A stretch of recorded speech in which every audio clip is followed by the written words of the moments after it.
নমস্কাৰ mid day 18 হৈতে ষ্টুডিঅ'ত মই প্ৰিয়ংকা হাতীগাঁও মাদ্ৰাছ বৃদ্ধাশ্ৰমৰ বেমেজালি তদন্তৰ নিৰ্দেশ মুখ্যমন্ত্ৰী হিমন্ত বিশ্ব শৰ্মাই দিছে তদন্তৰ নিৰ্দেশ কামৰূপ মহানগৰ জিলাৰ উপায়ুক্তক 72 ঘণ্টাৰ ভিতৰত তদন্তৰ প্ৰতিবেদন দাখিল কৰাৰ নিৰ্দেশ দিছে মুখ্যমন্ত্ৰীয়ে বৃদ্ধাশ্ৰমখনৰ শেহতীয়া পৰিস্থিতি তদাৰকৰ নিৰ্দেশ দিছে সমাজ কল্যাণ মন্ত্ৰীক আৰু মন্ত্ৰী অজন্তা নেওগক ব্যক্তিগতভাৱে তদাৰকৰ নিৰ্দেশ দিছে মুখ্যমন্ত্ৰীয়ে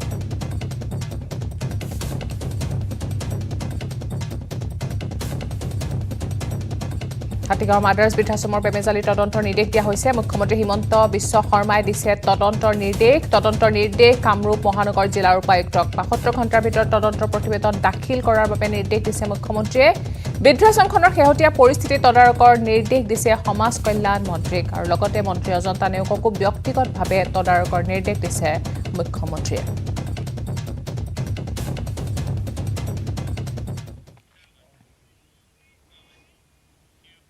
Most wanted কুখ্যাত অপৰাধী বুবু কোঁৱৰ নিহত শিৱসাগৰত অসম নাগালেণ্ড সীমান্তৰ গেলেকিত এনকাউণ্টাৰত নিহত হয় বুবু কোঁৱৰ হত্যা গাড়ী চুৰি ড্ৰাগছৰ সৰবৰাহ অপহৰণ হানি ট্ৰেপিং জাল নোটৰ সৰবৰাহ আদিৰ দৰে অসংখ্য অপৰাধত জড়িত কুখ্যাত অপৰাধী বুবু কোঁৱৰ নিহত বুবু কোঁৱৰৰ বিৰুদ্ধে বহু হত্যাকাণ্ড গাড়ী চুৰি অবৈধ অস্ত্ৰৰ ব্যৱসায়ৰ দৰে গুৰুত্ব অপৰাধৰ গোচৰ অসমৰ বিভিন্ন থানাত ৰুজু হৈ আছে অসমৰ বিভিন্ন থানাত বুবু কোঁৱৰৰ বিৰুদ্ধে 50 আৰু অধিক গোচৰ ৰুজু হৈ আছিল উজনি অসম তথা গুৱাহাটীৰ অন্ধকাৰ জগতৰ কুখ্যাত গেং লিডাৰ আছিল বুবু কোঁৱৰ যোৰহাটৰ ব্যৱসায়ী KL গেনৰিয়াৰ চাঞ্চল্যকৰ অপহৰণ আৰু হত্যাৰ গোচৰতো অভিযুক্ত আছিল বুবু কোঁৱৰ 2016 চনত গাড়ী চুৰিৰ এটা গোচৰত গ্ৰেফতাৰ হৈছিল বুবু কোঁৱৰ 2006 চনত এজন কংগ্ৰেছ নেতা আৰু মৃদুল বৰুৱা নামৰ এজন চিকিৎসকক হত্যাৰ গোচৰতো অভিযুক্ত আছিল বুবু কোঁৱৰ 16 বছৰ বয়সৰ পৰাই অপৰাধমূলক কামত জড়িত হৈ পৰা বুবু কোঁৱৰৰ হাতত ৰাজনৈতিক নেতা ব্যৱসায়ী গাড়ী চালককে ধৰি বিভিন্ন ক্ষেত্ৰৰ লোকে প্ৰাণ হেৰুৱাইছিল 13 মাৰ্চত বৃহৎ পৰিমাণৰ ড্ৰাগছ সহ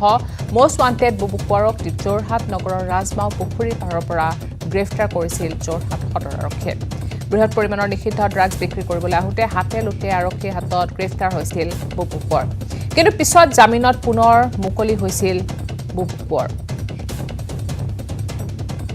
যিহেতুকে আজি আমি 12 বছৰে ন্যায় বিচাৰি ঘূৰি ফুৰিছিলোঁ আৰু ন্যায়ালয়ৰ ওপৰত মোৰ সম্পূৰ্ণৰূপে আস্থা হেৰাই গৈছিলে এতিয়া শেষত আমি ভগৱানৰ আদালতত বিচাৰ দিছিলোঁ আৰু সঁচাকৈ আজি ক'বলৈ গ'লে ভগৱানৰ আদালতত বিচাৰ হৈছে আৰু আমাৰ হত্যাকাণ্ডৰ লগত জড়িত যিমান ব্যক্তি আছিলে এজনকৈ এই পৃথিৱীৰ পৰা নাইকিয়া হৈ গৈছে গতিকে মই বহুত সুখী হৈছোঁ আজি শিৱসাগৰ আৰক্ষীক আমি ধন্যবাদ জনাইছোঁ যিটো দলে নেতৃত্ব লৈ বুবু কোঁৱৰক এনকাউণ্টাৰ কৰিলে সেই দলটোক বিশেষভাৱে আমি কৃতজ্ঞতা জনাইছোঁ তো তেওঁলোকৰ দৰে ইমান কুখ্যাত অপৰাধীসকল জেললৈ আহে জেলৰ পৰা আকৌ কেইদিনৰ পিছত ওলাই যায় তো এনেকৈ ৰাখি থকাতকৈ এনেকুৱা কুখ্যাত অপৰাধীবিলাকক এনেকৈ হত্যা কৰি পেলোৱাই ঠিক ভাল কাৰণ ভৱিষ্যতে আমাৰ দৰে আৰু হয়তো বহু পৰিয়ালক আমি পুটপটাকে কৈছোঁ আমাৰ যোৰহাটৰ সাংবাদিক গৌতম বৰাৰ ওচৰলৈ গৌতম আপোনাৰ ওচৰলৈ আহিছোঁ আৰু যিহেতু most wanted বুবু কোঁৱৰ ইতিমধ্যে আৰক্ষী গুলীত নিহত হৈছে গতিকে এতিয়া স্বস্তিৰ নিশ্বাস পেলোৱা দেখিবলৈ পোৱা গৈছে সকলোকে যিহেতু এতিয়া ক'ব পাৰি যে বুবুৰ অপৰাধ আখ্যানৰ অন্ত পৰিছে হয় নিশ্চয়কৈ প্ৰিয়ংকা এক অপৰাধ জগতৰ এগৰাকী কুখ্যাত সম্ৰাট আছিলে বুবু কোঁৱৰ আৰু কালি যিহেতু এনকাউণ্টাৰত নিহত হৈছে উজনি অসমত অপৰাধৰ এক বৃহৎ অধ্যায় সমাপ্ত হ'ব বুলি ধাৰণা কৰা হৈছে আৰু যোৰহাটতো বুবু কোঁৱৰে বহুকেইটা ভয়ংকৰ অপৰাধ সংঘটিত কৰিছিলে 2012 চনত যোৰহাটৰ বিশিষ্ট ব্যৱসায়ী কৈলাশ প্ৰসাদ গেনৰিয়াৰ যি অপহৰণ আৰু হত্যাকাণ্ড তাৰ সৈতে প্ৰত্যক্ষভাৱে জড়িত আছিলে তাৰপিছত আৰক্ষীয়ে তেওঁৰ বুবু কোঁৱৰৰ সৈতে যিটো গেঙে এই কামটো কৰিছিলে এই অপৰাধ কৰিছিলে সেইসকলক গ্ৰেপ্তাৰ কৰিছিলে ঠিক সেইদৰে 2014 চনত এগৰাকী শিক্ষকক বিদ্যালয়তে গৈ পইণ্ট ব্লেংকৰ পৰা গুলীয়াই হত্যা কৰিছিলে ডিজেন গগৈ নামৰ সেই শিক্ষকগৰাকী ঠিক সেইদৰে আজি কিছুদিন পূৰ্বে মাত্ৰ 3 মাহ পূৰ্বে যোৰহাটত নিষিদ্ধ ড্ৰাগছসহ গ্ৰেপ্তাৰ বৰণ কৰিছিলে কিন্তু তাৰ পাছতো বাৰে প্ৰতি বুবু কোঁৱৰ জামিনত মুকলি আকাশলৈ ওলাই আহিবলৈ সক্ষম হয় আৰু আহি পুনৰ অনুৰূপ অপৰাধ সংঘটিত কৰে আৰু যি ব্যৱসায়ী হত্যা কৰিছিলে কৈলাশ প্ৰসাদ গেনৰিয়া তেখেতৰ আত্মীয় তেখেতৰ পুত্ৰ আছে আমাৰ সৈতে জানিবলৈ চেষ্টা কৰিম যে বহুদিন আপোনালোকে অপেক্ষা কৰিব লগা হ'ল সেই সময়ত আৰক্ষীয়ে তদন্ত কৰি গ্ৰেপ্তাৰ কৰিছিলে চাৰ্জশ্বিট দিছিলে আৰু অৱশেষত সেই অধ্যায়ৰ অন্ত পৰিছে বুবু কোঁৱৰ নিহত হৈছে কি ক'ব আমি এইটোৱে ক'ম কি দেউতাৰ আত্মাটোৱে শান্তি পাইছে এতিয়া আৰু আমাৰ চৰকাৰ বা প্ৰশাসন পুলিচে যিমান কৰিছে সেইটো ধন্যবাদ জনাব বিচাৰিম তেতিয়া যেতিয়া আমি দেখিছিলোঁ যে এক বৃহৎ গেং গ্ৰেপ্তাৰ হৈছিলে যেনেধৰণে অপহৰণ কৰি লৈ গৈছিলে আপোনাৰ পিতৃক নাগালেণ্ডত ৰাখিছিলে, তাৰপিছত বুবু কোঁৱৰে হত্যা কৰিছিলে, আৰক্ষীয়ে চাৰ্জশ্বীট দিছিলে, বৃহৎ চাৰ্জশ্বীট দিছিলে। তাৰপিছত যি ন্যায়িক ব্যৱস্থা বা আদালতত আপোনালোকে সেই গোচৰটো কেনে পৰ্যায়ত আছিলে? আমাক মাতিছিলে দুবাৰ এবাৰ কোৰ্টলৈ, আমি গৈছোঁ, কিন্তু তাৰপিছত কেছ চলি আছে নিজৰ হিচাপত। আমাক কোনো চমন নাই, একো নাই, আমি নাই যোৱা, কিন্তু যেনেকৈ আছে তেনেকৈ চলি আছে। আৰু 2012 চনৰ সেই নৃশংস হত্যাকাণ্ডৰ পিছতো বুবু কোঁৱৰে বহুকেইটা এনেধৰণৰ হত্যাকাণ্ড বা অপৰাধ সংঘটিত কৰিছে। কি ক'ব যে বুবু কোঁৱৰ এনে এজন অপৰাধী যাৰ বিৰুদ্ধে 42টাতকৈ অধিক হত্যাকাণ্ডৰ গোচৰ আছে, হানি ট্ৰেপিঙৰ গোচৰ আছে, ঠিক সেইদৰে নিষিদ্ধ ড্ৰাগছ ব্যৱসায়, অস্ত্ৰ ব্যৱসায় ইত্যাদি বিভিন্ন গোচৰ আছে। তাৰ পিছতো এনেধৰণৰ অপৰাধী বাৰে প্ৰতি হাৰি যায় আৰু মুকলি আকাশৰ তললৈ ওলাই আহি পুনৰ অনুৰূপ অপৰাধ সংঘটিত কৰে। মানে এনেকুৱা অপৰাধীবিলাক জেলত সোমাই ওলায়, ঠিক আছে, কিন্তু ফাইনেলি গড ইজ দেয়াৰ, ভগৱান আছে, চাই আছে আৰু জাষ্টিচ দিছে। ধন্যবাদ জনাইছোঁ। আৰু এনেদৰে প্ৰতিক্ৰিয়া ব্যক্ত কৰিছে প্ৰিয়ংকা। আৰু শেষত ক'বলৈ বাধ্য হৈছে ভুক্তভোগী পৰিয়ালে যে ভগৱান আছে, ভগৱানে চাই আছে, আৰু শেষত আদালত নহয় ভগৱানে বুবু কোঁৱৰৰ বিচাৰ কৰিলে। ইতিমধ্যে এনকাউণ্টাৰত নিহত হ'ব লগা হৈছে। আৰু কিছুদিনৰ পূৰ্বে অৰ্থাৎ যোৰহাটৰ যিটো গোচৰ সংক্ৰান্তত বুবু কোঁৱৰ গ্ৰেপ্তাৰ হৈছিলে, NDPS এক্টত গ্ৰেপ্তাৰ হৈছিলে, অৰ্থাৎ 35 গ্ৰাম নিষিদ্ধ সন্দেহজনক ব্ৰাউন চুগাৰ আৰক্ষীয়ে বুবু কোঁৱৰৰ হাতৰ পৰা পাইছিলে। যোৰহাট নগৰত এগৰাকী কেইজনমান যুৱকক ডেলিভাৰী দিবলৈ আহোঁতে, আৰু তাৰপিছত সেই গোচৰ গ্ৰেপ্তাৰ কৰাৰ পিছত জেল হাজতলৈ প্ৰেৰণ কৰিছিলে। কিন্তু তাৰ পিছত যোৱা 27 মে' তাৰিখে গুৱাহাটী উচ্চ ন্যায়ালয়ৰ পৰা বুবু কোঁৱৰে জামিন লাভ কৰে। জামিন লাভ কৰি বুবু কোঁৱৰ ওলাই আহি পুনৰ অপৰাধৰ সৈতে জড়িত হৈ পৰে।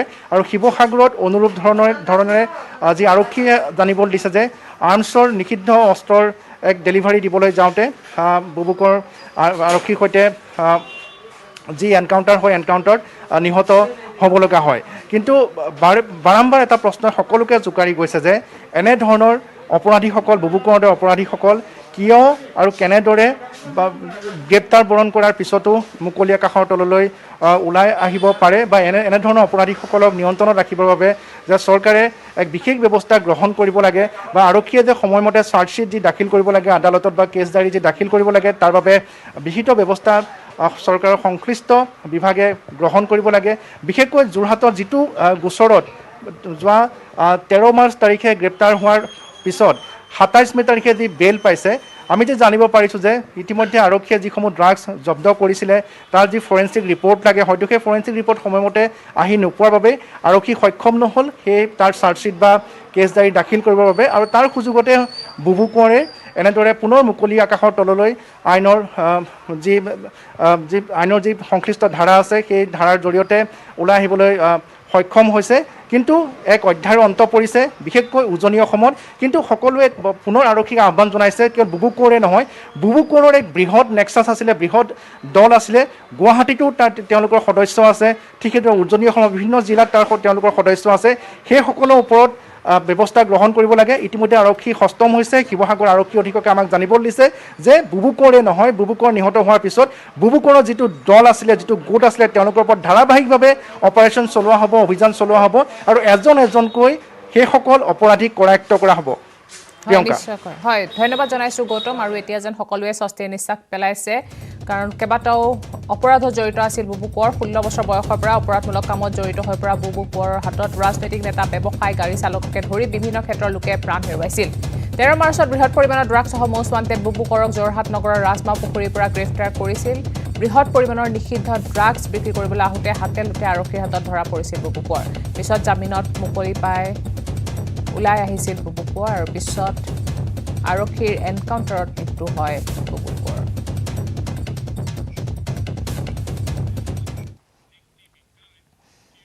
শোণিতপুৰ জিলাত লকডাউন হোৱাৰ সম্ভাৱনা প্ৰকট হৈ উঠিছে। জিলাখনত বিগত 24 ঘণ্টাত নতুনকৈ কৰোনাত আক্ৰান্ত হৈছে 177 গৰাকী আৰু ইতিমধ্যে প্ৰাণ হেৰুৱাইছে 168 গৰাকীয়ে। তাৰ পিছতো যেন গা লৰা নাই শোণিতপুৰ তথা তেজপুৰবাসীৰ। নাই কোনো সামাজিক দূৰত্ব। একাংশ লোকৰ মাজত এতিয়াও দেখিবলৈ পোৱা গৈছে জনসচেতনতাৰ অভাৱ। বিশেষকৈ এনে ছবি দেখিবলৈ পোৱা গৈছে তেজপুৰত, যাৰ পৰিপ্ৰেক্ষিতত শোণিতপুৰ জিলা বৰ্তমান ৰেড জোনত অন্তৰ্ভুক্ত হৈছে আৰু আগন্তুক দিনত জিলাখনত পূৰ্ণ লকডাউন দিয়াৰ সম্ভাৱনা প্ৰকট হৈ পৰিছে।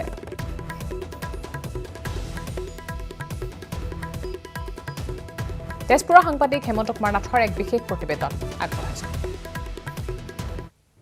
শোণিতপুৰ জিলাত এতিয়া লকডাউন হোৱাৰ পূৰ্ণ সম্ভাৱনা দেখা দিছে আৰু যিহেতু জিলাখনত ক্ৰমশ বৃদ্ধি পাইছে কোভিড আক্ৰান্তৰ সংখ্যা আৰু ৰেড জোনত আছে শোণিতপুৰ জিলা আৰু আমি দেখুৱাইছোঁ তেজপুৰ বজাৰৰ এক পৰিৱেশ।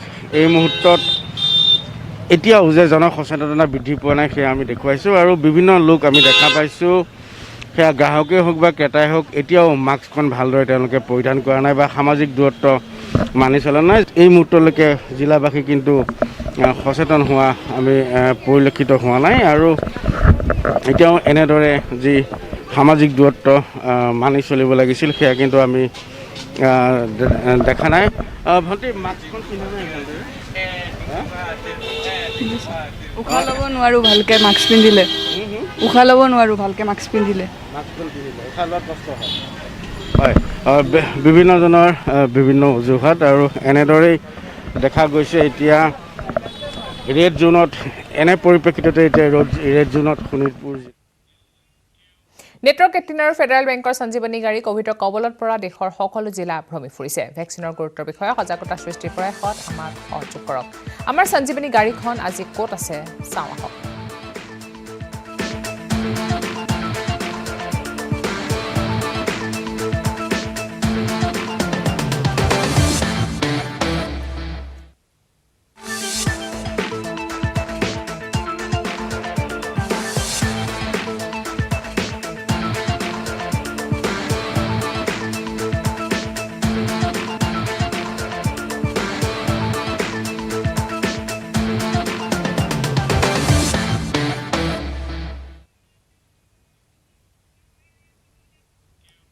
আজি দুপৰীয়া 2 বজাত ৰিলায়েন্স ইণ্ডাষ্ট্ৰিজ লিমিটেডৰ 44 সংখ্যক বাৰ্ষিক সাধাৰণ সভা অনুষ্ঠিত হ'ব। 44 সংখ্যক বাৰ্ষিক সাধাৰণ সভাত টেলিকম, ৰিটেইল, ৰাসায়নিক আৰু পেট্ৰল কেমিকেল ব্যৱসায়ৰ কেইবাটাও ঘোষণা কৰাৰ সম্ভাৱনা আছে।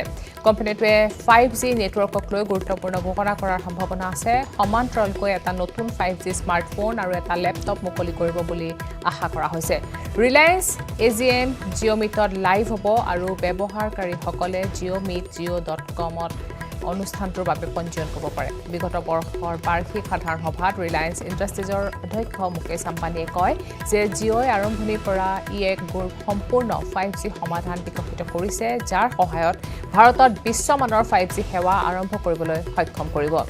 5G সেৱাৰ বাবে ৰিলায়েন্স জিঅ'ই 100% ঘৰুৱা প্ৰযুক্তি আৰু সমাধানৰ প্ৰতিশ্ৰুতি দিছিল।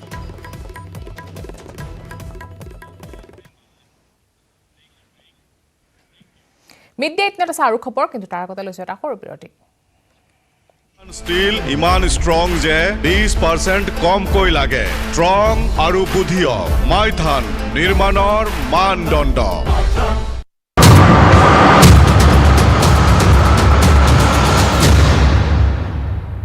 সন্ত্ৰাস সৃষ্টি কৰি আহিছিল নাহৰ ফুটুকীটোৱে। অঞ্চলটোৰ ৰাইজে গৰু, ছাগলী, গাহৰি আদি ভক্ষণ কৰি সন্ত্ৰাসৰ সৃষ্টি কৰিছিল এই নাহৰ ফুটুকীটোৱে। ৰাইজৰ সহযোগত অঞ্চলটোত এটা পিঞ্জৰা স্থাপন কৰিছিল বন বিভাগে। পুৱা পিঞ্জৰাবদ্ধ নাহৰ ফুটুকীটো প্ৰত্যক্ষ কৰে ৰাইজে। উল্লেখ্য যে বিগত বছৰত অঞ্চলটোত হৈছে।